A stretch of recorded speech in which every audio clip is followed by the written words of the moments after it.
Right. We shall start.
Called yet?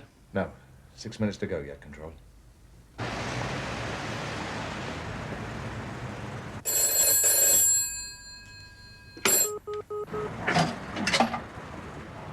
you speak up, please? City removers here. I believe you wanted an estimate. You're always welcome.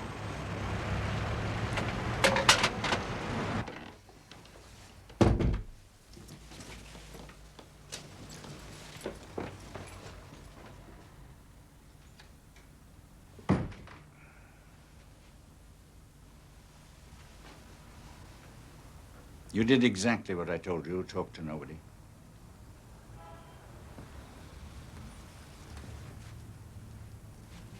Remember, Jim, trust no one. No one. You work to me alone.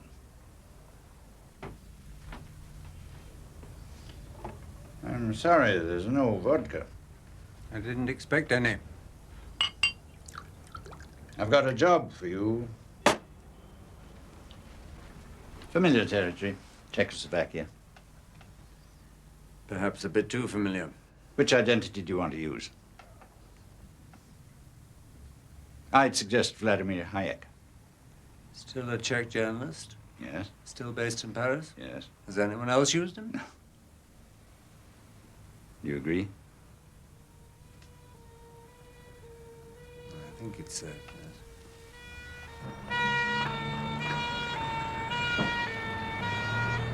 I've had an offer of service, Jim. On the military side. His cover name is Testify.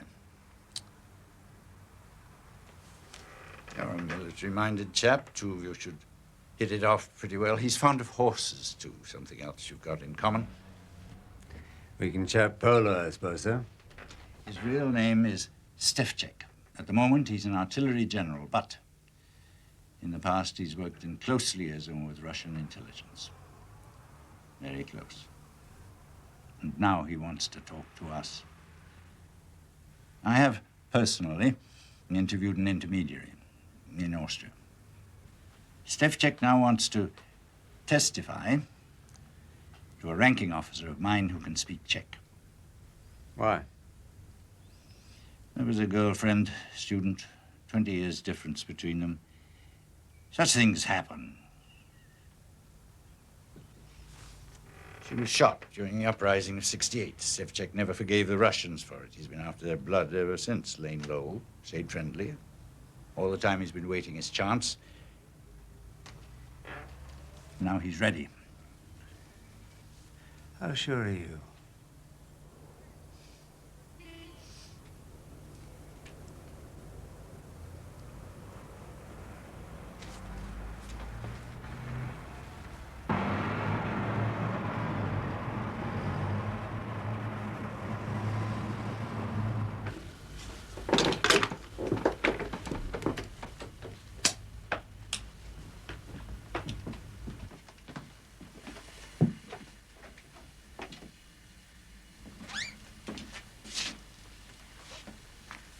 Stevchik. Rocketry. Ballistics. Fourth man in Czech Army Intelligence. Secretary of the National Internal Security Committee. Anglo-American desk in Prague. He's big, Jim. And he's got treasure for us. He's worked for Moscow Center's England section, and he's going to give us the name of the agent Moscow planted inside our setup. We have a mole, Jim. London? Very near the top. In the circus? One of the top 5. Their code name for him is Gerald. We've a rotten apple, Jim. And the maggots are eating up the circus. These people, one of these? Why not? Are the British incapable of deception? We've turned enough members of other outfits, Russians, Poles, Czechs, even the odd American. Why shouldn't there be a mole in the circus? Now, look at them. Oh, Control, I know who they are. Listen, Jim, we've got to have code names for them. Do you remember the nursery rhyme, Tinker, Tailor, Soldier, Sailor? Finish it. Rich man, poor man, beggar man, thief. Percy Alleline, Director of Operations, Tinker. Tinker. Bill Haydon, Head of Personnel, Tailor. Roy Bland, Head of Iron Curtain Networks, Soldier. We leave out Sailor, too much like Tailor, could be misheard. Rich man? Don't like it. Sounds like police work, fraud, Swiss bank stuff. Toby Esterhase, top lamplighter, our exquisite head sleuth. Poor man, yes. Poor man. And George Smiley, my devoted deputy, beggar man. Have you got it? I'll remember. All I want from you, Jim, is one word. Just the one code name. If you have to scrawl it on the front door of the embassy in Prague, or phone our resident Hood and shout it in his ear before you go underground. If there's some kind of a fumble, and that should be necessary, just give me that one word. But remember, Jim, if you're caught, deny me, I don't know you're there. Where do I meet Stevchik? How? When? On Friday, March 20th, Stevchik will be inspecting the weapon research station at Tishnov, near Brno. It's about 100 miles north of the Austrian border. From there, he'll be visiting a hunting lodge for the weekend alone. It's a place high up in the forest, not far from Richardson. He'll provide you with an escort from Brno, and he expects you on the evening of Saturday, March 21st. What does he get from us? Usual assurances, if and when he wants to come, we'll look after him.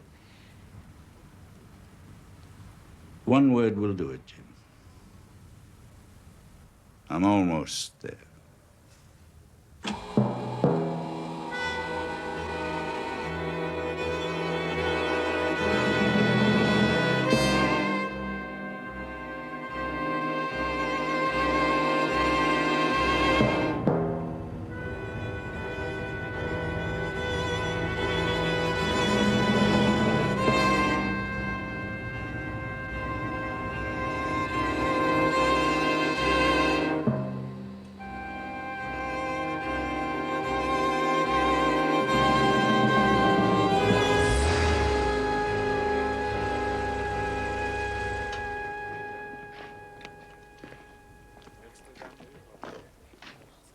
Podíváme se tady na ten modrý kus.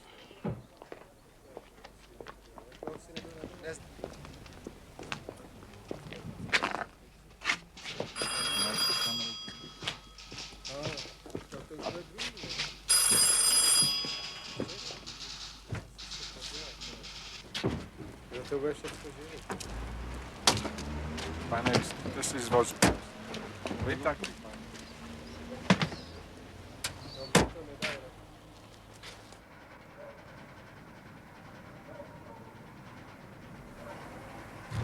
Pane, jste si z vozu.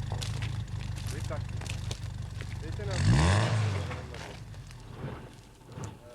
odevřte nám ten kufr vzadu. Odkud jedete?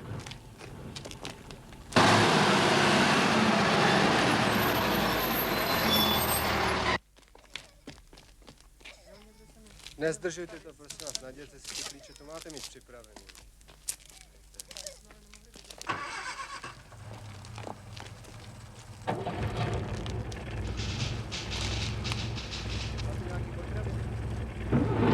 Jste tady za obchodem, pane Hajku? No doufám, že taky za zábavou. Ve Francii nevaří dobré pivo.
Davu.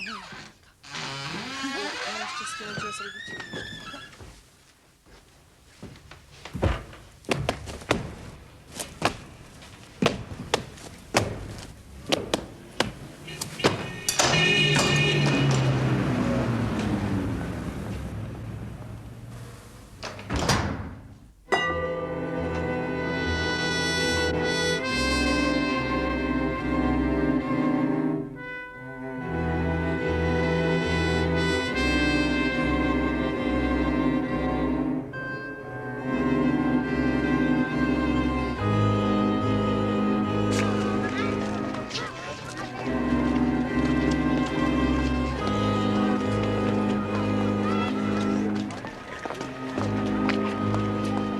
Jak je vám?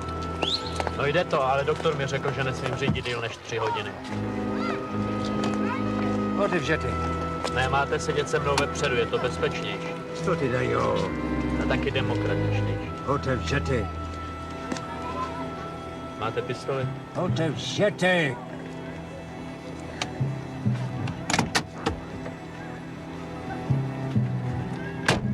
Máte zprávu pro generála?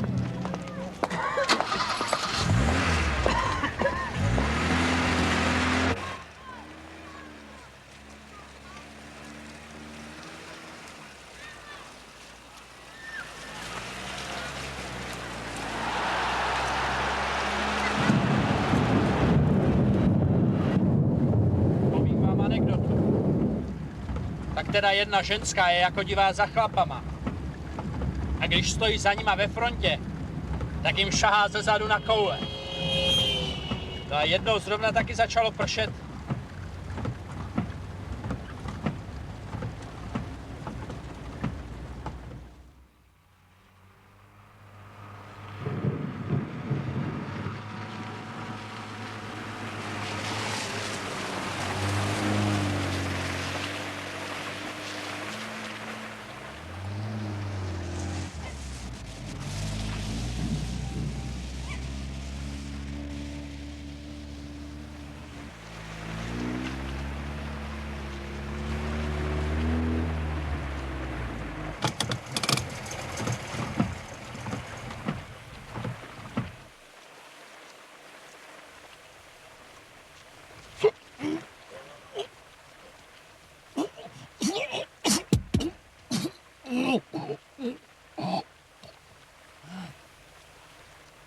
Nehybete se a nemluvte. Vylezte, baraku. Pomalu.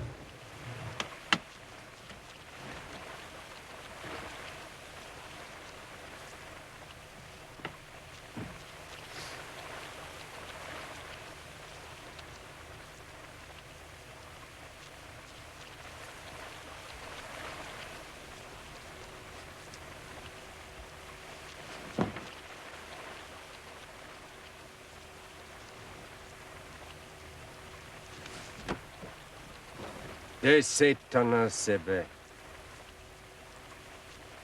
Dychat je. Budu za generálem. Až se vrátíš, až tu budu bezpečné. Proč? Já vím, že to je bezpečné. Ti, kdybych rozvítil, mohl by tě snadno dostat. Come on, ti. Stoj, je tady!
Ишь какой.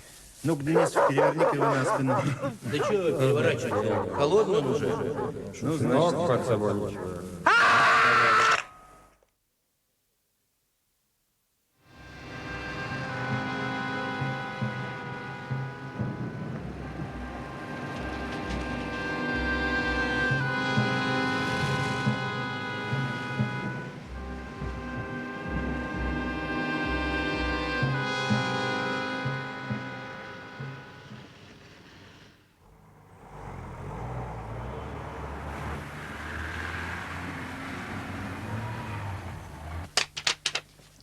Barabbas was a bookseller. Mr. Smiley, please. You're making an investment. I hope you'll remember that the day I sell it back to you. It's always a pleasure to do business with you, sir. You always have a joke for me.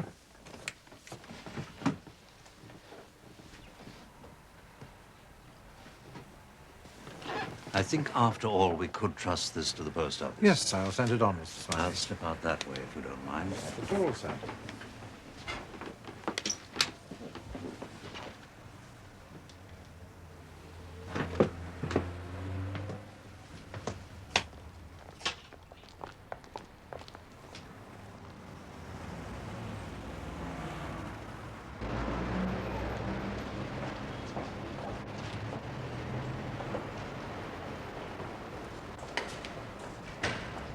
George! Hello there! My dear boy. If it isn't the Maestro himself, don't say you've forgotten me. Hello, Roddy. Nice to see you. How marvellous to run into you. They told me you were locked up with the monks in St. Gallen or somewhere, poring over manuscripts. Self-exile, they said. Of course, I knew that wasn't true, because I know you, George. You'd never leave England. You're just not capable of such an act of abandonment, no matter how shabbily the circus treated you. So, what have you been doing all these months? I want to know everything, every little bit. How's the delectable wife? How is the lovely Lady Anne? Not in town at the moment, I hear. Pound to a penny you're shopping for her. Little presents all the time, they tell me. Going away gifts, coming home gifts. Are you back on the beach, George? Or did you never really chuck it in? Is that it, George? Has it all been cover? Cover, George? Roddy, I've retired. All right, George, if you say so. You look well, Roddy, but I mustn't delay you. Oh, no, George, really, my dear old friend, you can't get away like that. Roddy Martindale simply wouldn't let you. It's months and months since we last had a gin wag. Ah, let me buy you a little aperitif, and then let me take you to dinner. Allow me that privilege. Honor me, George. I can tell by the look of you that no one else has claimed you tonight. Oh, it's kind of you, It's but... my role in life, George. We all need to be good at something.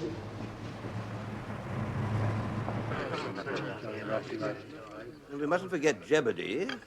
Wasn't he your old tutor? Yes, once upon a time. How do you rate Spark, the one who came from the School of Oriental Languages? Place him in the batting order, George. Not quite there. Had trouble with his nerves, so they say. What a pity. All dead and gone now, of course, properly appreciated by only a select few like you and me. You flatter me. Now, George, let's talk about your old boss, Control. The only head of the circus who ever kept his name a secret. Shall we talk about Control? If you insist. Of course, it wasn't a secret to you, was it, George? She never had any secrets from you, his tried and trusted right hand, did he? I don't know. That's the point about secrets. Close as thieves, Control and Smiley were, right to the end, so they say. They are very complimentary. Now, don't flirt, George. I'm an old trooper. You and Control were just like that. That's why you were thrown out. It's why Bill Haydon's got your job. It's why Percy Alleline got into Control's chair when it ought to be you. Why Bill Haydon's his cupbearer and you're out altogether. If you say so, Roddy. I do. I say more than that. Far more. I say this. Control never died at all. He's been seen. In South Africa. Now, we can't blame a man for wanting a bit of peace in the evening of his life. Willie Andrew Arthur walked straight into him in Joburg Airport in the waiting room. Not a ghost. Flesh. That's the most idiotic story I've ever heard. Control died of a heart attack after a long illness, through most of which he continued to work. Besides, he hated South Africa. He hated everywhere except Surrey, the Circus, and Lord's cricket ground. Yes, of course. Willie Andrew Arthur was always the most god-awful liar. I said the same myself. Willie, you should be ashamed of yourself. I suppose what put the last nail into Control's coffin was the Czech scandal. The poor devil that got shot in the back. The one who was so thick with Bill Haydon. With his picture in the newspapers under some fictitious name. But we know his real name, don't we? Jim Prideaux.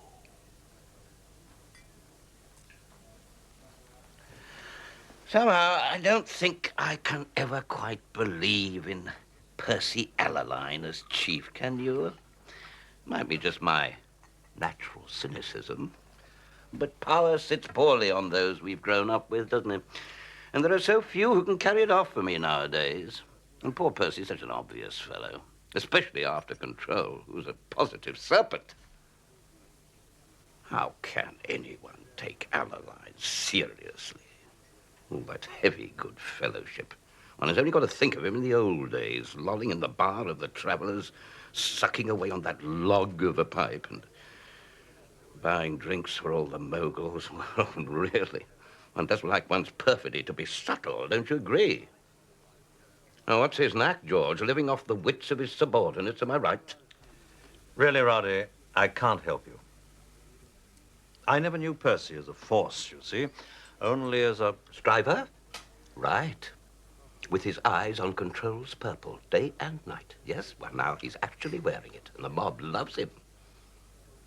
So who's doing the business for him? Eh, George? Who is it? I cannot help you. Who's the clever boots? Well, not Percy, that's for sure. And don't tell me the Americans have started trusting us again, because they'd never fall for Percy. Roddy, please stop this. Wonderfully well he's doing. We hear it from all sides. Little committees popping up with funny names. Red carpet for Percy wherever he goes. Tripping the light fantastic along the Whitehall corridors. You're out of my depth, truly. So who's earning him his reputation?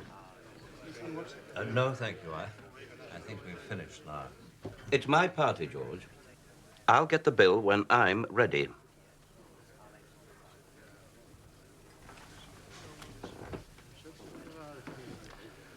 So who's pulling the strings for Percy Puppet? How about dashing Bill Haydon, your old rival? In every sense, I'm told. Of course, he never was orthodox, was he? Genius never is. All right, then. It's Roy Bland, the shop-soiled White Hope, the first red brick don to make the circus. And if it's neither of them, and Control is really dead, then there's only one possibility left. It's someone who's pretending to be in retirement. You, George. Admit it. You featherhead, Martindale, you pompous, bogus, gossiping old featherhead. Roy Bland is not red brick. He was at St. Anthony's College, Oxford. Now, don't be silly, dear. Of course St. Anthony is red brick. It doesn't make the slightest difference there's a bit of sandstone in the same street. Just because he was your protege. I suppose he's Bill Haydon's boy now. Well, Bill was father to them all, wasn't he? Or something like that. It's not mine, thank you. I hope you're not going to tip him. It's a guinea at Christmas. Anyway, it's my party. Draws them like bees to a honeypot, doesn't he, our Bill? Good night, Roddy. You fancy a nightcap? Start afresh with a bubbly? Why not, George? I think I will.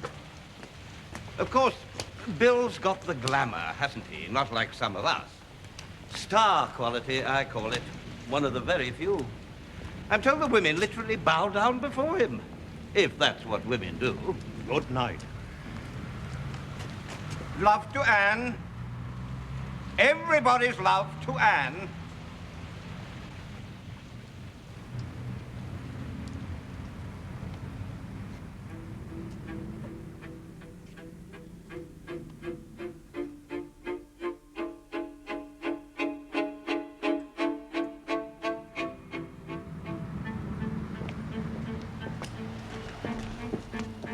bits of sandstone, shop-soiled white hope. Everybody's love to Anne. Oh, damn. Oh, damn.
Peter?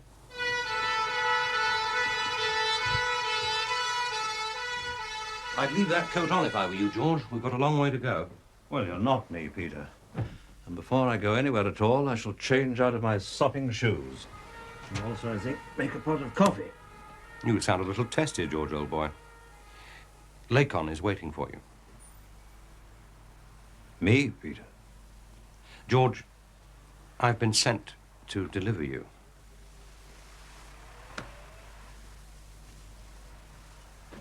I've been reviewing my situation in the last half hour of hell, and I've come to a very grave decision.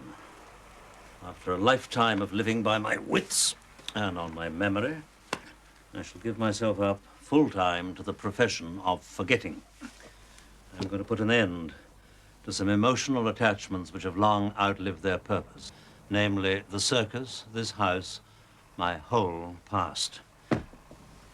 I shall sell up and buy a cottage in the Cotswolds, I think. Steeple Aston sounds about right. Do I need overnight things? I'm not taking any. And there I shall establish myself as a mild eccentric. Discursive, withdrawn, but possessing one or two lovable habits, such as muttering to myself as I bumble along innocent pavements. I shall become an oak of my own generation. You make the coffee. You know where everything is. You can even pick my front door locks. Clever, Peter.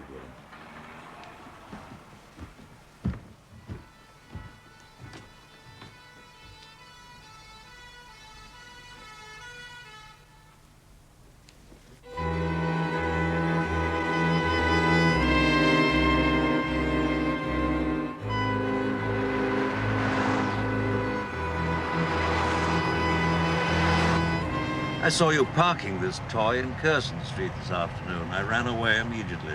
Good guess on your part. What made you think I was looking for you? I hoped you weren't. However, you found me eventually. You had to come home sometime. It's far too young for you, Peter. It's quick. I'm surprised you didn't get thrown out with the rest of us. You had all the qualifications for dismissal. Good at your work. Loyal, discreet. What happened tonight, George? How's Anne? Roddy Martindale happened tonight. Why do I permit it? I tell myself it's for politeness' sake. It's not. It's weakness. And the fact that I've nothing better to do. My wife's fine, thank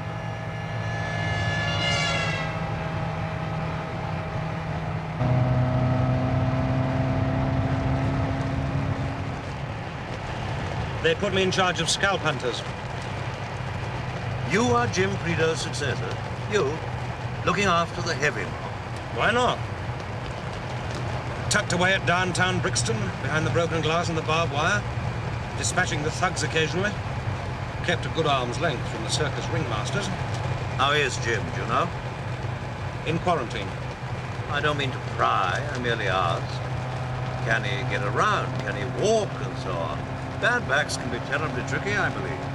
The word is he manages pretty well. He's back in England. Address unknown. Travel. Is that still the scalp hunter's official name? Hit and run, cosh and carry? Sorry.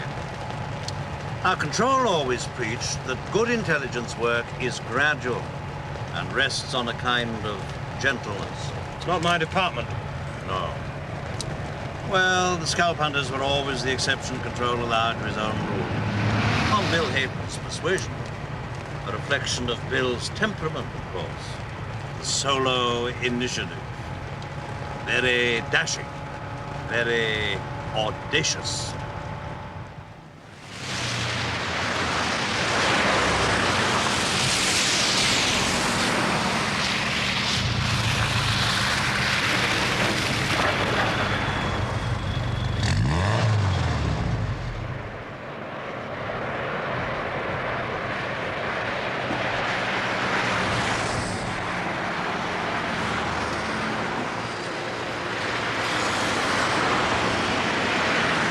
Sorry, Peter, what?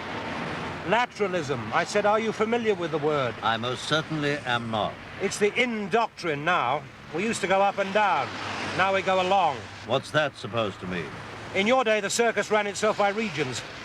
Africa, satellites, Russia, China, Southeast Asia, West Indies, you name it. Each region was commanded by its own juju man. Control sat in heaven and held the strings, remember? It strikes a distant chord. Well, today everything operational is under one hat. It's called London Station. Regions are out, lateralism is in. Who's station commander? Bill Haydon. His number 2 is Roy Bland. Toby Esterhase runs between them like a poodle.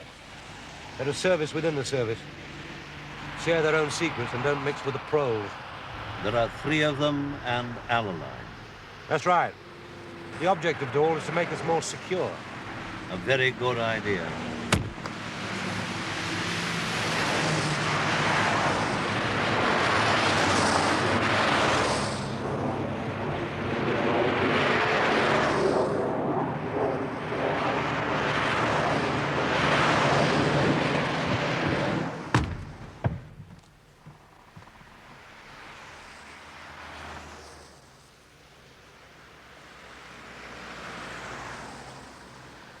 Why did Lacon send you for me, Peter?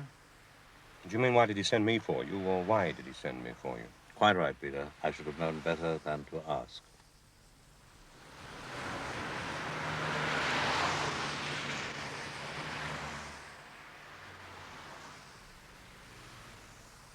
You remember your last day at the circus? Just one day before Control departed and the new regime took over. You stuck your head around my office door and said, Peter, I've been sacked. We went straight out and you got drunk.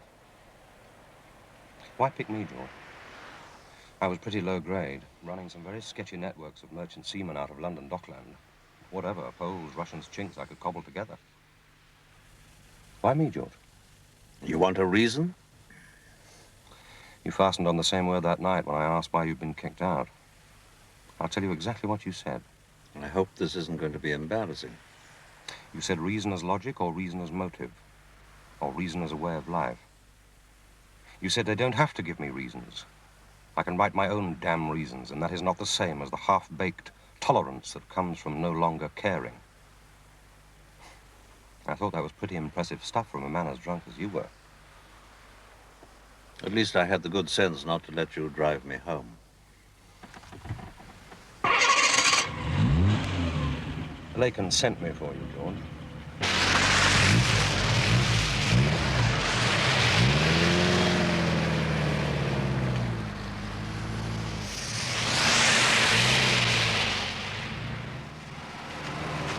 Looks like Count Dracula's blood bank.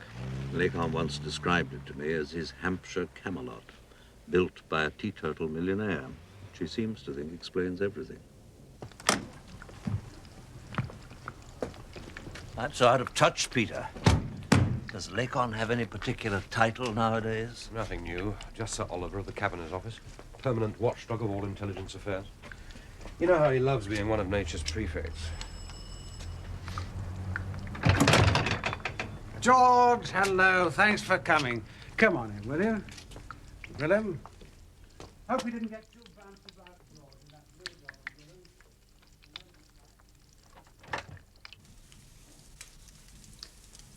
You've been enjoying retirement, George? You haven't missed the warmth of human contact. I rather would, I think. One's work, one's old buddies. Oh, I think I manage very well, thank you. Yes, I'm sure I do. And you, all goes well with you? Oh, no great changes. No, all very smooth. Charlotte got her scholarship to Roding, which was nice. Oh, very good. How about your wife? In the pink and so on? Very bonny, thank you. Ah, all spruce and shipshape again, Willem? You were grubby. He did look a ruffian, didn't he, George? Well, shall we?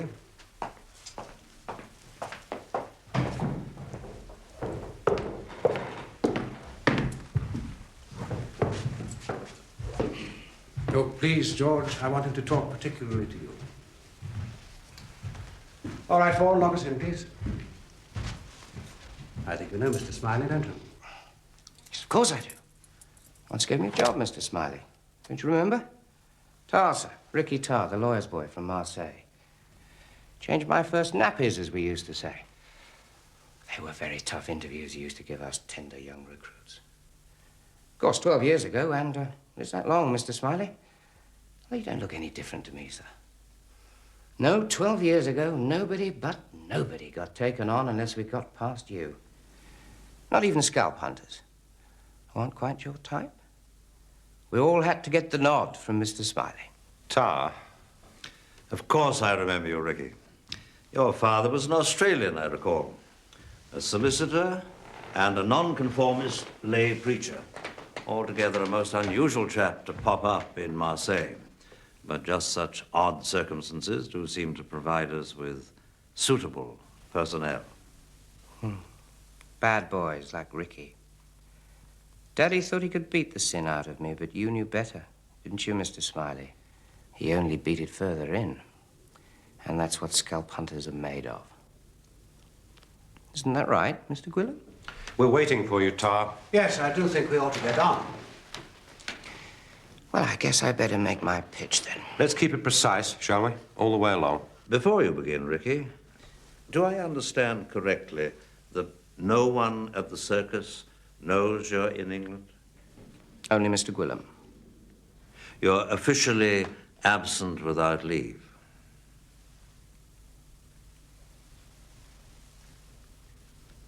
On the wanted list.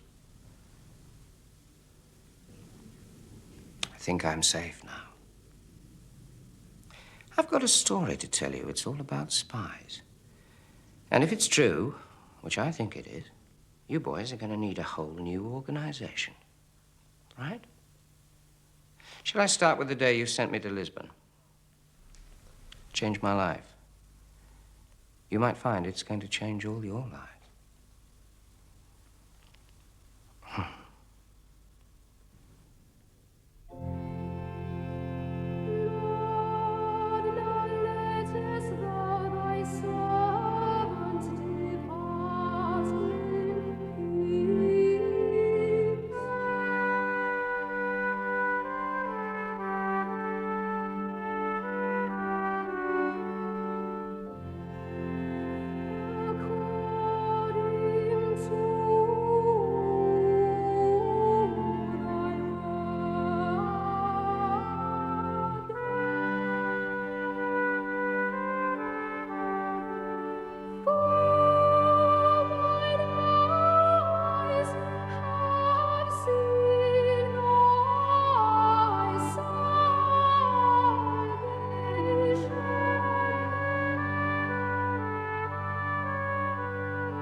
To be